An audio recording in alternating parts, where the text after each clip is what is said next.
So as anybody new joins, they'll get a message that it is going to be recorded. Okay.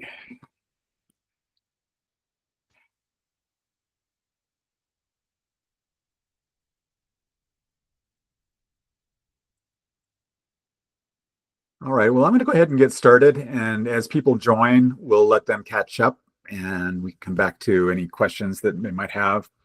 If you do have questions, please raise your hand. There's a little icon down in the bottom that'll let you raise your hand, and I can call on you to answer those questions. So South Africa, the trip dates are actually January 27th to February 4th. It's a 9-day trip, and you would fly in and out of Cape Town, South Africa, and we'll be traveling along the Garden Route on the southern coast of South Africa, which is a stunning place of stunning natural beauty, amazing wildlife. This is going to be I'm describing it as an elevated adventure. It's not going to be roughing it intense. It's going to be, 4-star hotels, good food, amazing adventures along the way. So in this session, what I want to talk a little bit about is the overview of the trip, what the weather is like down there. We'll walk through day by day of the itinerary, so you'll see kind of what's involved, the costs, payment options, and refund policy for the trip. I mentioned briefly about the possibility of combining with our Kilimanjaro trek. If that is something that's interesting to you, let me know and I'll talk to you directly about that. And then we'll answer any questions that you've got about the trip itself. And if I have the answer, I'll give it to you. And if I need to find that answer, I'll get back to you on that. The way that this works, this is a photo from our first international trip last year, a year ago in March, when we went to Argentinian Patagonia. We were in the shadow of Fitzroy in the town of El Chaltén. I am your host. I'll be your host on the South Africa trip. We will also have a dedicated local guide. This is really important. They're the ones with the deep expertise on South Africa. They're with us from day one through the end, all the time, and they're able to answer questions about, places to go, things to see and do, what not to do, how to be safe. And then for each of some of the activities, like the zip line, or if you choose to do, the shark dive, there are certified experts in each of those activities that guide us for those specific things. So that's kind of what the team looks like. And this is a high-level overview of the trip. So I'm going to go into the dates. It's 9 days from January 27th to February 4th, 2026. And if I look at my calendar, I look at my watch here, it says, it's August 26th right now. So almost exactly 6 months from today, we'll be taking off on this. This trip features not roughing it. This is what I would consider an elevated adventure. There's definitely adventure elements to this: kayaking, paddleboarding, zip lining, hiking. But we get to stay in beautiful 4-star accommodations, and I've got some photos I can share of this. We're going to be flying in and out of Cape Town, South Africa, and be adventuring. As you can see from this map here, these are the various towns that we will stay in along the Garden Route of the southern coast of South Africa. Really beautiful area, amazing natural beauty, amazing wildlife, and amazing adventures that we're going to share. The weather in South Africa at the end of January, this is their summer. And so peak summer season, warm, dry, sunny weather. It's really just perfect for a trip like this with sort of the range of activities that we're doing. Daytime highs are not too hot. They're really pleasant, 76 to 81. And the lows are in the low to mid 60s. So really nice experience, cools it off at night. There is a strong southeasterly wind called the Cape Doctor. It comes and fixes the air. It cleans the air. It can be brisk in the afternoon. So it makes sense to bring along some a windbreaker or a light jacket or a vest, something like that, to kind of keep yourself warm when it cools off. Beautiful weather though. Let's take a look at the itinerary, what it looks like from day to day. First day is Tuesday. That's basically our arrival day. So we all arrive, transfer from the airport to our hotel. One of the safe ways to travel is Uber. Uber works down in South Africa. It is a safe way to transport, and it's about $12 to Uber from the airport to the hotel. $12 US. We'll check in. All that's already, you don't have to pull out a card or anything. You'll be on the list, and we will arrive at the hotel, check in, get settled in your room, and meet us. We'll all meet together in the lobby at 5:30 and depart for a group dinner, which will be an immersive experience with a 14-dish tasting menu and traditional Mali entertainment. So it's a great experience to kind of immerse ourselves in sort of the local South African culture and the tastes of South Africa. The Kloof Street Hotel is where we'll be staying in Cape Town, and you can see the rooftop pool has views of Table Mountain National Park. So a really stunning location, centrally located, great walkability for exploring the town of Cape Town as well, and a super place for us to be based for. We'll actually be there a couple nights before we head out. Our second day, Wednesday, is our first full day of actually getting out and exploring a little bit. And the first place that we're going is on the other side of the Cape Town Peninsula to Boulder Bay, where there is a colony of South African penguins that we're going to be able to check out. And we'll actually be walking on the beach with them and getting to see them up close and personal. We'll take a visit to the southernmost tip of Africa, the Cape of Good Hope.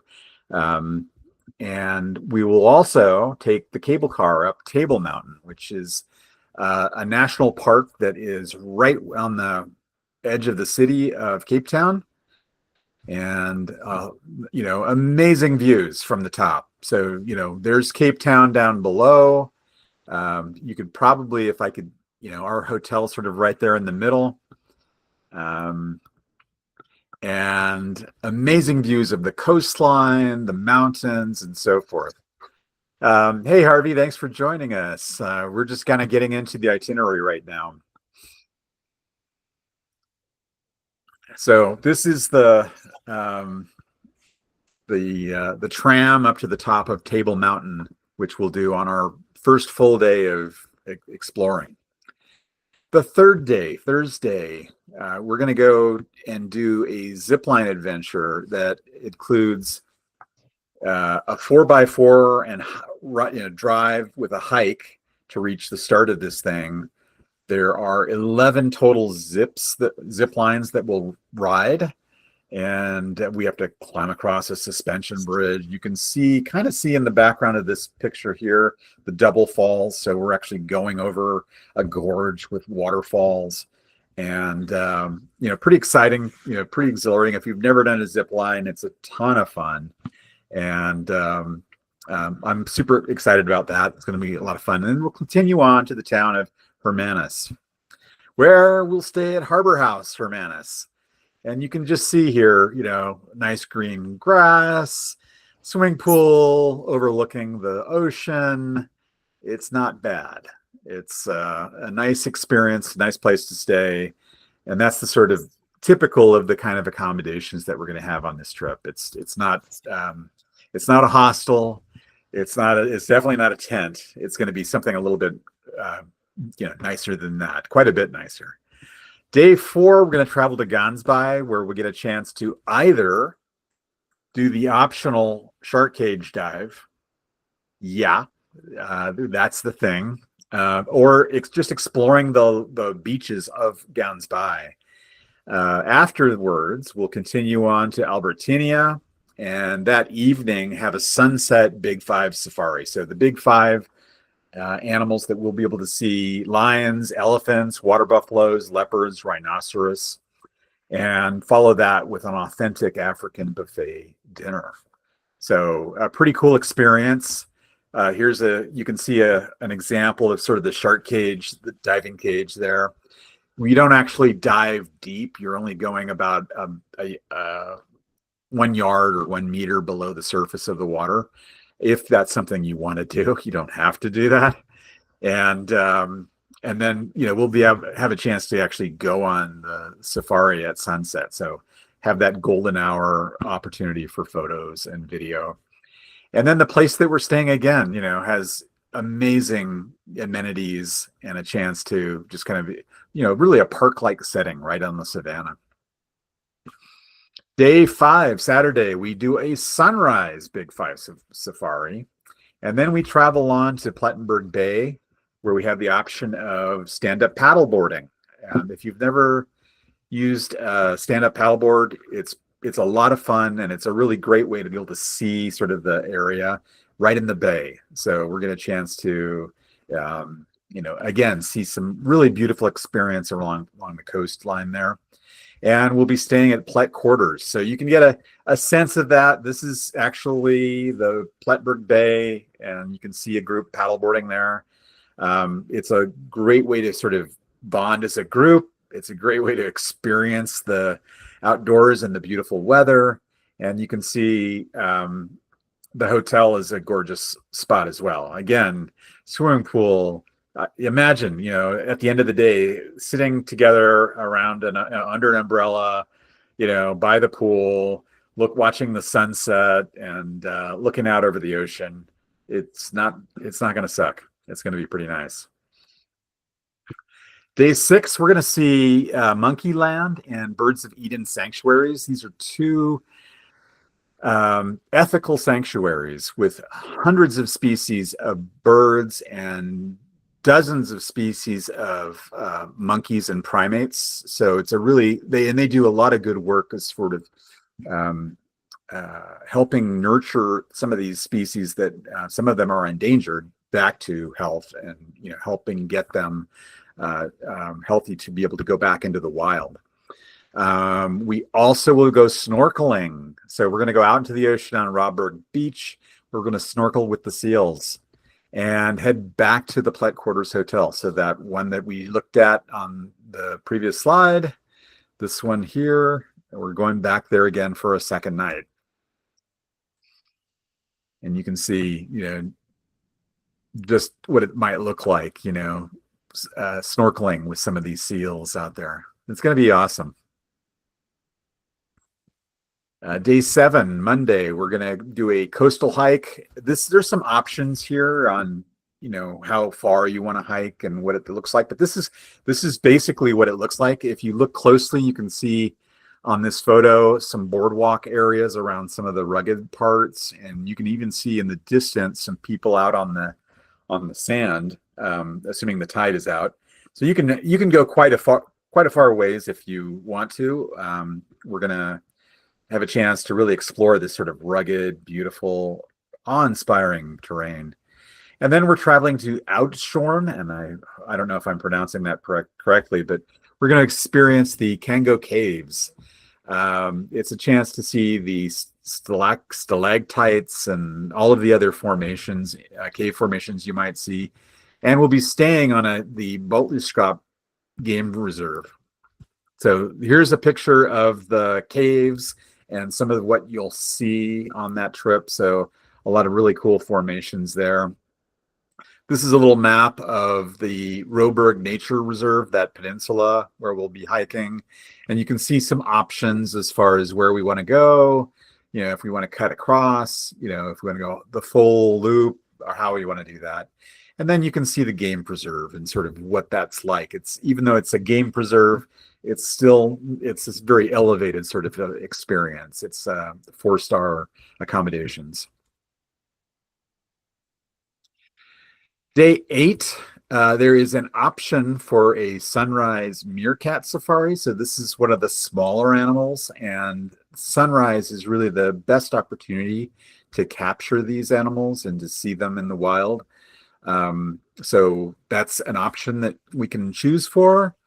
And I'm looking forward to that. I think it's going to be really fun. I'm going to try to see as many of these different animals as I can while I'm there. And then we're going to the Van Loveren Winery for wine tasting and the option to get lunch there at the winery. South Africa has some amazing wineries. This is no exception. The Van Loveren Winery has won awards, and we're going to be able to enjoy and appreciate that. Kind of look back at our week. This is our final day of sort of the tour part of this, and kind of toast each other and to our experience in South Africa before we return to the Kloof Street Hotel, which was our first place in Cape Town, and our farewell dinner. These are some shots from the winery itself, and our final day, breakfast at the hotel, and we make our way back to the airport and head our separate ways. So there are always options with any of these trips for you to arrive a day early or stay a day late, or both if you so choose. And the place that we're staying in Cape Town, the Kloof Street Hotel, really nice place, very centrally located in Cape Town. To be able to go out for music or food or shopping, whatever you want to do. It's a great base to do that. Or if you wanted to do some more hiking, there's some really cool hikes that I've scouted out that would be kind of a fun place to experience that. All right, so let's get down to what does this cost? The standard price for this trip, it's not a cheap trip, but I think it's a high value trip for what the kind of experiences that are included in this. It's $63.25. However, we have early bird spots available for $61.75. That'll save you $150. To reserve a spot requires a 25% deposit, and the balance is due 90 days prior to the trip. So, working that out, that's going to be, the end of October or something like that. You may be able to apply for monthly payments via Affirm. That is an option that you'll see when you do sign up. So if you're curious about that, or if you want to check out that option, it is available. And then that lets you basically amortize the trip over 12 or 24 months. I'm not sure what all the durations that are available are, but you'd have to look at that. The cancellation policy, until we fill the trip and it's confirmed, it's fully refundable, including your down payment. So there's really nothing to lose if you're interested and you want to save a spot. That's a good way to do that. Once the trip is confirmed, so we need to have, I think, 7 more people to confirm the trip. Once it is confirmed, then the down payment is non-refundable.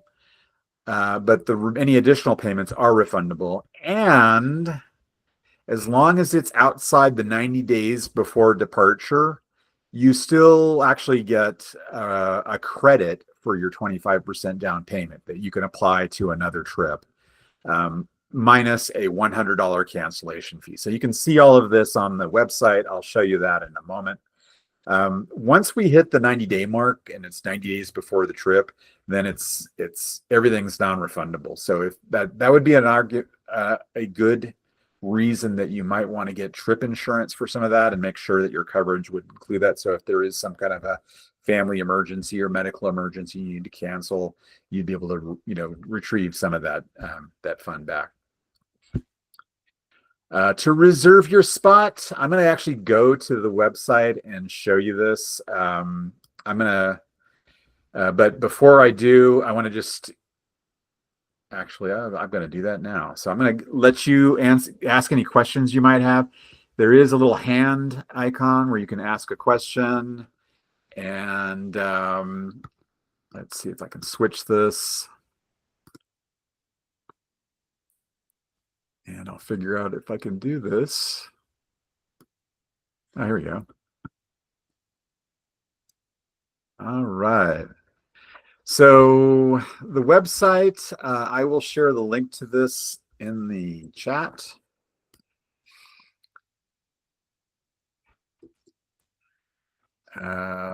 I don't know why I put all that other stuff in there. I'm going to pin that. And all right, so the website is linked in the chat. So you can go there, you'll be able to see that. This gives you sort of the overview of the site. It shows you the cost. It shows you what we're going to be doing, what's included, what's not included, the trip activities that we kind of just went through, some of the optional activities, the 3 optional activities on this one. All of the hotels are double occupancy. They are 4-star hotels. There are limited single rooms available if that is something that is of interest to you at additional cost.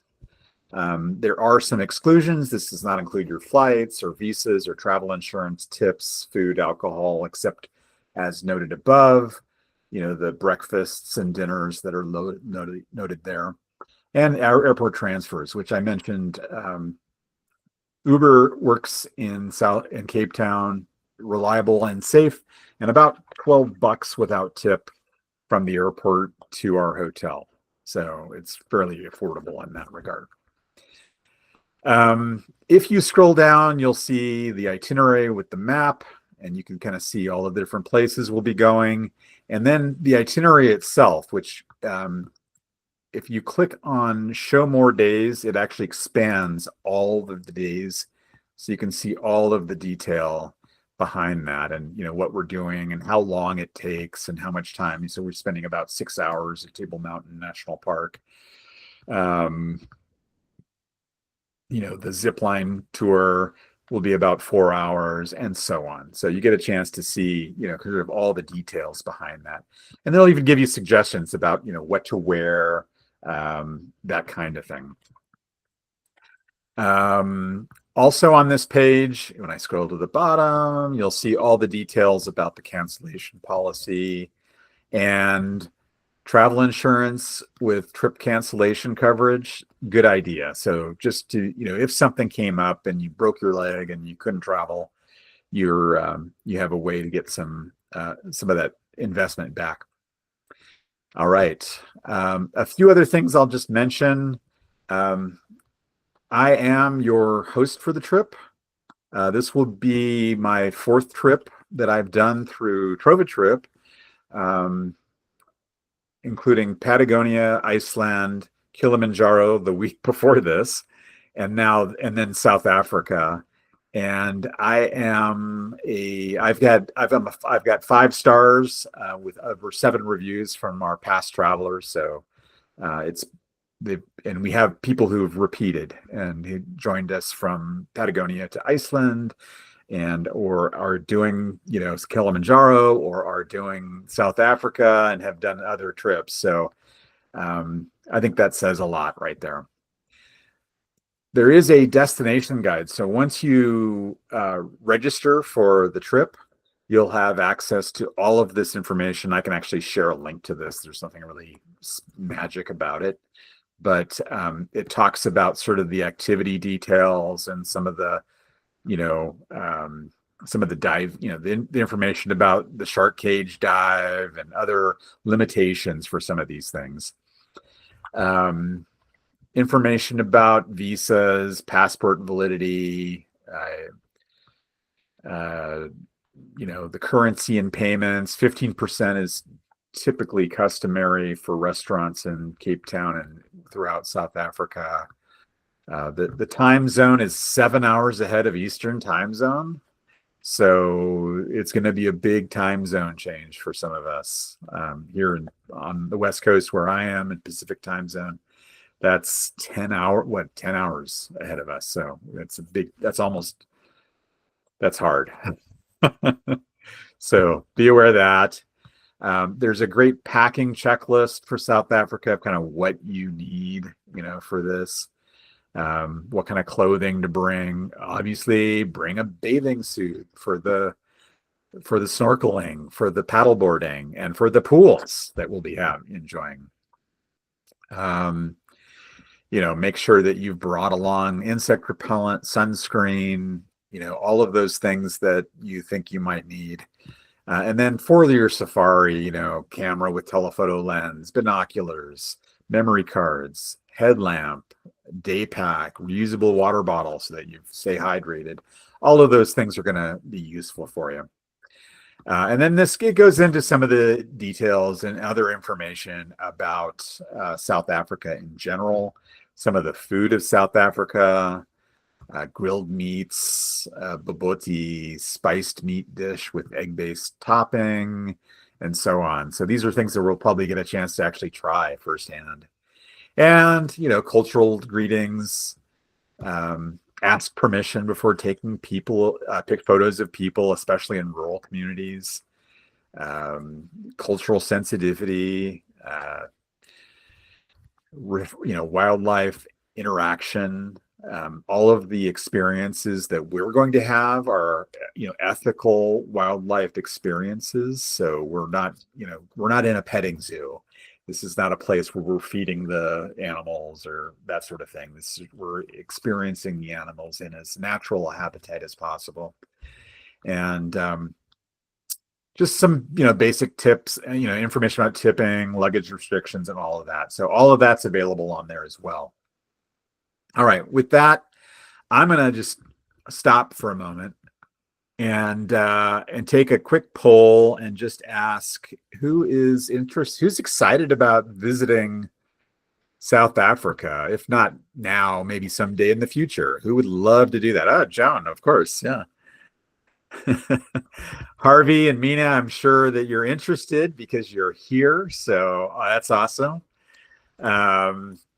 So I think South Africa is going to be an amazing experience. It's a great way to experience the world and to make the world a little bit smaller. I know, Harvey, I get to watch your adventures online. I've seen, some of the travels you've done.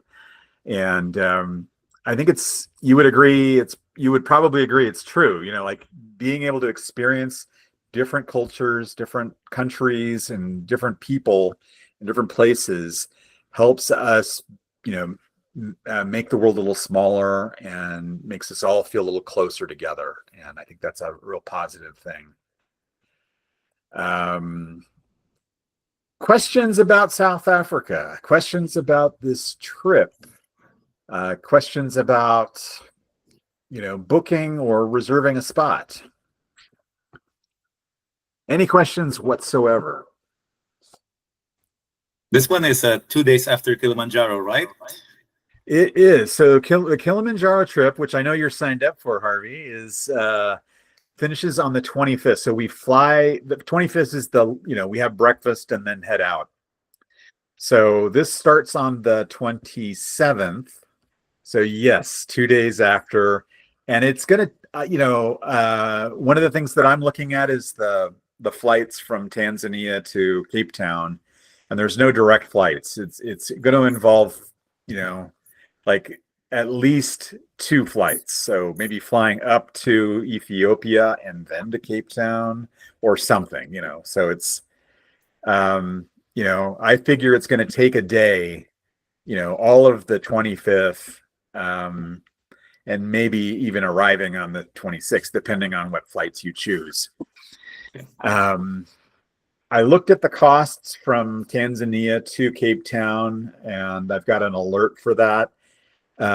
It was running like for a one-way ticket from the Kilimanjaro International Airport to Cape Town.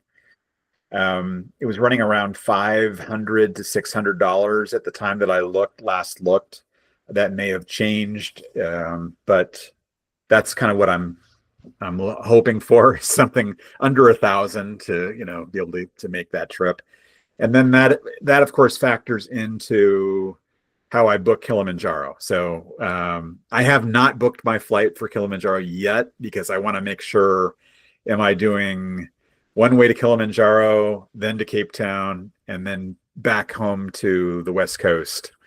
Or am I going to Kilimanjaro and then back to the West Coast? So it really depends on if we get enough people to sign up for South Africa, which way that goes. And just as an FYI, I'm kind of looking at allowing another couple weeks to get people to sign up.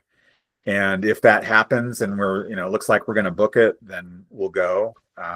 If it doesn't look like we're going to fill it, we'll just cancel the trip. We'll postpone it for maybe another year, another summer. So no harm, no foul. Nobody will lose anything because it won't be confirmed. So you'll get your full deposit back and all of that.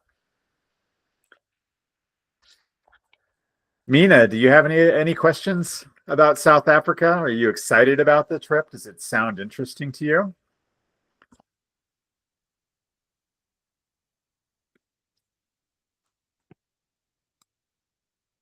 Definitely sounds interesting. All right. That sounds great.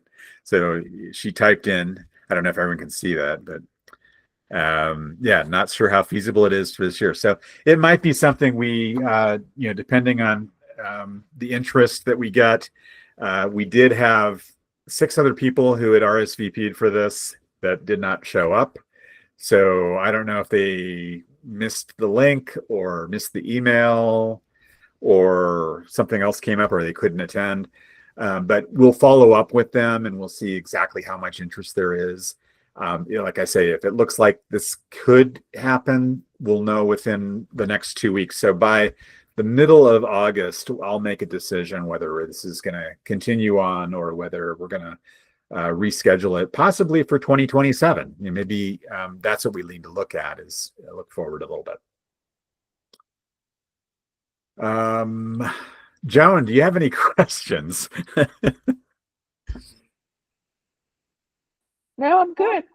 That was a All great right. presentation. Thank you. Joan is my wife. So in case you're curious, so yeah, we're hopefully going to be able to. She's going to be able to join me in South Africa. She's not going to do Kilimanjaro, so we won't see her there. But I'm hoping that we'll be able to see her in South Africa with Harvey and whoever else is interested in joining. We have Ella is who went on our Patagonia trip, who is also going on our Kilimanjaro trip and is also signed up for South Africa. So we'll have at least 2 people going from Kilimanjaro to South Africa if we end up confirming this trip. So that's what we're kind of waiting for right now. And Mina, I saw your note. You'd be interested in Kilimanjaro. I'll send you info on that so you can get a little bit more. If actually, let's see, I can probably do that. Let's see.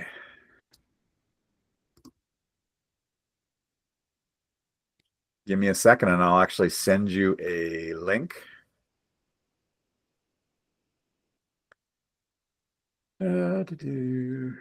Let's see. Okay, so I'm going to paste this into the chat. That's the Kilimanjaro trip. And I will give you a real quick, since we have time and, everybody's here, I'm going to go ahead and share my screen. And this is the Kilimanjaro trip. This is a 7-day trek up the Machame route of Kilimanjaro. I just finished, and I actually shared this. One of the things I do for each of the international trips that we do, or the adventure trips, is I set up a private group on Social Hikers where we can kind of interact and communicate, ask questions and that sort of thing. And we'll also do a number of Google Meets with just the team of people who are going. The first one that I want to do for Kilimanjaro, I'll probably do 3 for Kilimanjaro before the trip. The first one will be probably sometime the second half of September. So by that time, we'll know about South Africa, whether it's a yay or nay. And we'll be able to go into some of the details. A lot of people have questions about packing lists and all of that sort of thing. And so we're going to talk about that. This trip is quite a bit less expensive than South Africa, but it's a different experience. I mean, we're sleeping in a hotel basically the first night and the last night. We're sleeping in a hotel, the Springlands Hotel in Moshi, and we are in tents the rest of the time. So we're actually hiking and putting on our backpack and carrying water and whatnot. We will have a team of people supporting us. So we will have guides, certified guides. We'll have porters who are carrying up to 30 pounds of our own personal gear. We'll have cooks. We'll have other porters who are setting up the mess tent where we all gather for dinner and breakfast and lunch, and set up all of our tents. So we don't actually have to set up our own tents or anything like that. They provide the padding and all of that information. All of that stuff is included in that. So this one it's a 9-day trip, which means really 8 nights. You arrive on the first day, you leave on the last day. I'm going to be arriving 1 day early, mainly to help with the jet lag, not so much to acclimate to the elevation, because the town that we'll be staying in, Moshi, is at, I don't know, 4,000 or 5,000 feet. It's not that high. Higher than sea level, higher than probably most people in Southern California, for example, but it's still a long way from the top of Kilimanjaro. So there's that.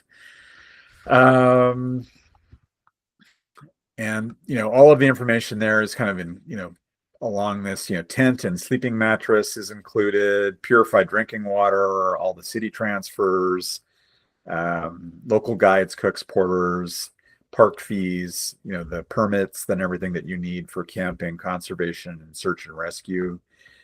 What's not included are tips for the guides, Tanzania visa, which I think is around $100. I don't quote me on that. I have another presentation that talks about that. Flights, food, other than what as noted, which is pretty much everything. So like all of your breakfast, lunch, and dinner on the hike itself. The trek itself is 7 days of trekking. So we have our 6th day at midnight. They wake us up and we start hiking up for summit day. And we also descend all the way down to Barafu camp, to Mawika camp.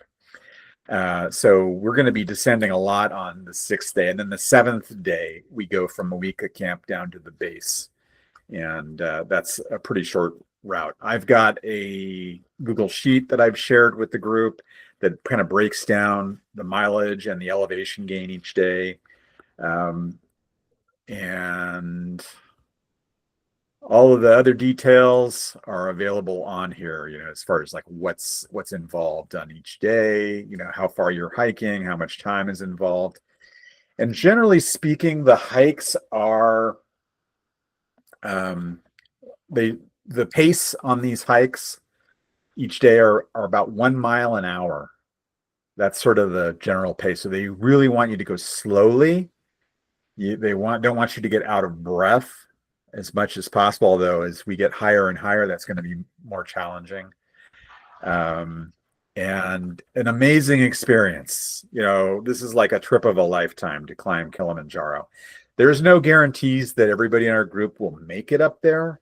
The great thing about our local guide, Zara, is that they will make sure that if they will go around and test your blood oxygen level every night.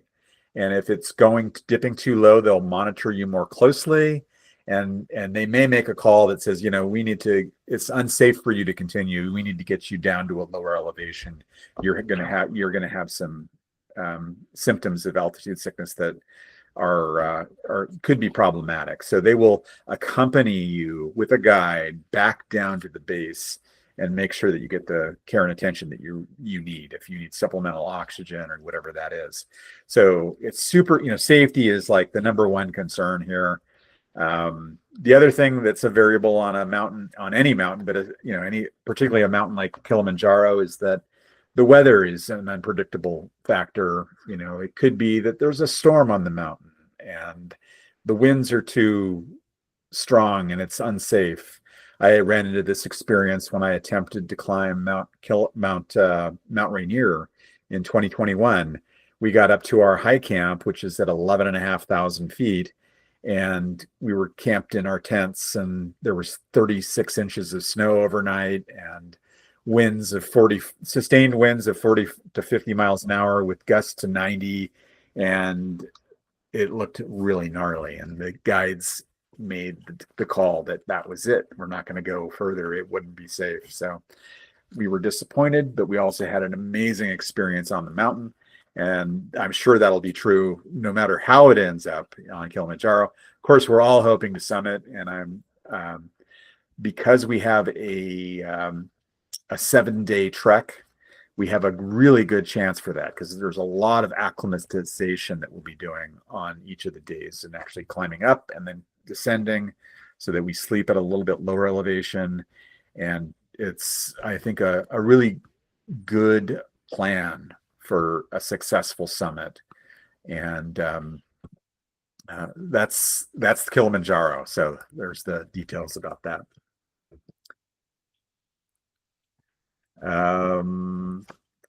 And that's all I got.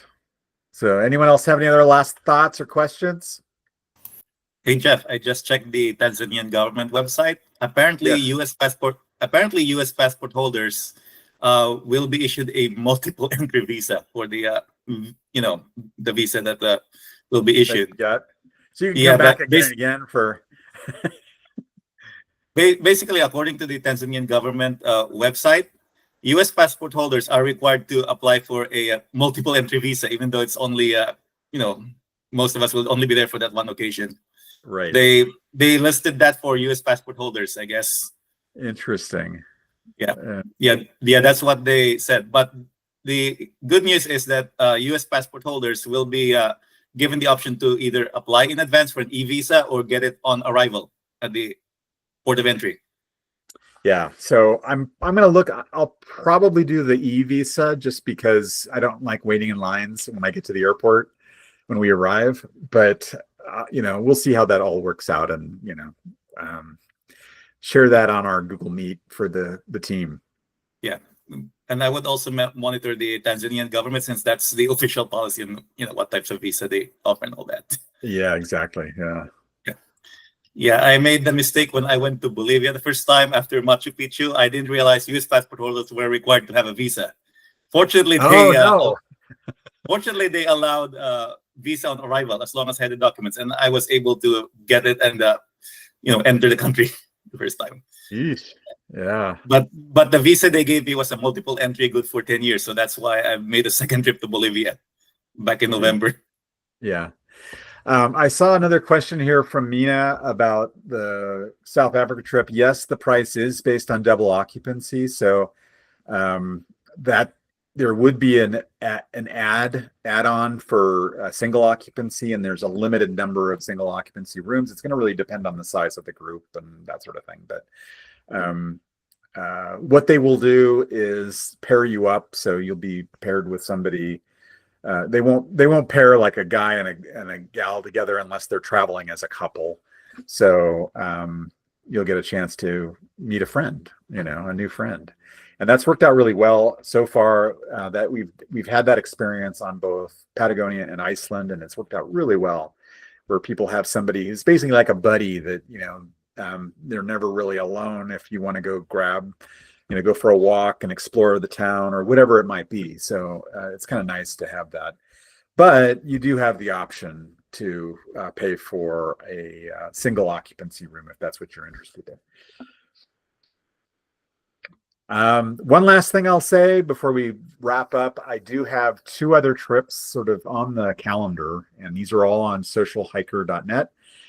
We have a trip to the South Island of New Zealand at the end of March next year. And that one is going to be a pretty rigorous, active adventure. That one's going to have hiking, biking, kayaking.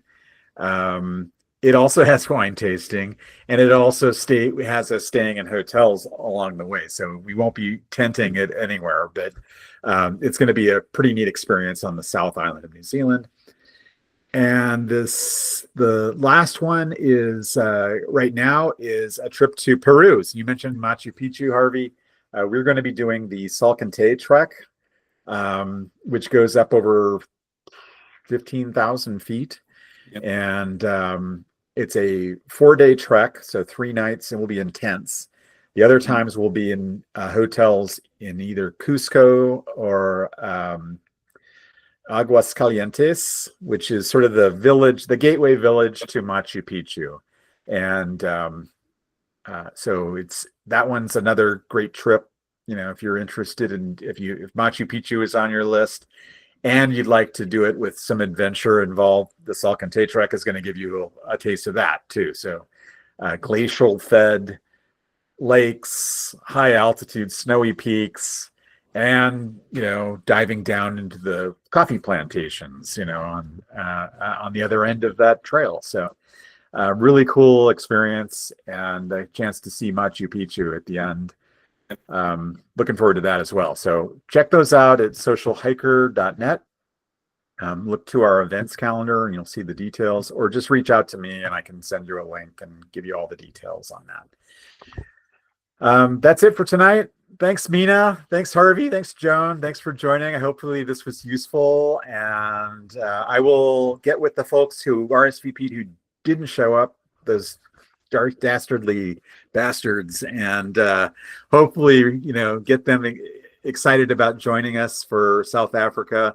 And if it doesn't happen this year, we'll know that by mid-August or mid-September, and we'll reschedule it for the following year. We'll do something in 2027, which gives people more time to plan and prepare. All right. Thanks, guys. Have a great evening.